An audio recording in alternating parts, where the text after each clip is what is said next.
गावातील ज्येष्ठ नेते रामलिंग आबा पवार, तसेच माजी सरपंच दुळदेव सरक आणि लक्ष्मी देवी बचत गट हालदहिवडी यांच्या वतीनं या ठिकाणी खर्चातून पाण्याची सोय केल्याबद्दल मी सर्व समाज बांधवाच्या वतीने त्यांचा आभार व्यक्त करतो। परंतु ग्रामपंचायतीनं जाणीवपूर्वक हा पाणी पुरवठा बंद करून नागरिकाचा हाल केलेला आहे। त्यांची दुसरी वेळ अशी करण्याची आहे, त्यामुळं नागरिकात तीव्र नाराजी आहे आणि प्रशासनानं गट विकास अधिकारी यांनी तात्काळ या आमच्या मागणीची दखल घेऊन ग्रामपंचायतीला योग्य ते आदेश द्यावे ही नम्र विनंती आमच्या बोध बांधवाच्या वतीनं आहे।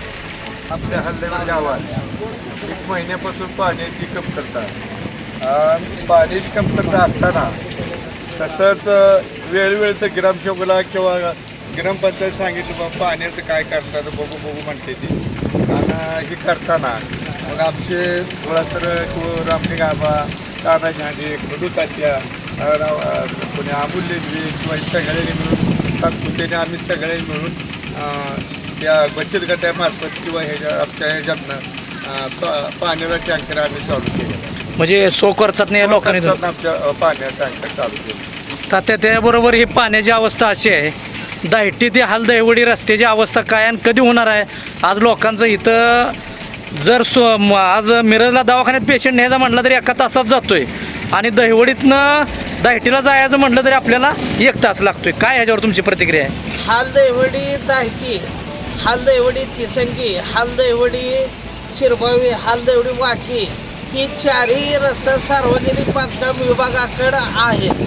त्यांच्या आधिपत्याखाली वेळोवेळी आम्ही 15 गटला उपोषण दिलं की 4ही रस्त्याची दुरुस्ती करावी आणि गावाचा प्रश्न सोडवा। त्यांनी सांगितलं की आम्हाला उपअभियंता यांनी अर्थसंकल्पामध्ये याची तरतूद करून कामामध्ये तरतूद गावाचं रस्तं चांगलं म्हणजे सुस्थितीत करून देतो असं सांगूनही त्यांनी बी अजून आमच्या 4ही रस्त्याकडे दुर्लक्ष केलेलं आहे। तरी आमचं एक शिष्टमंडळ आमदार साहेबांकडे आम्ही सर्व ज्येष्ठ मंडळी जाऊन या गावाच्या रस्त्याचा देखील प्रश्न सोडवण्यासाठी आम्ही कटिबद्ध राहणार।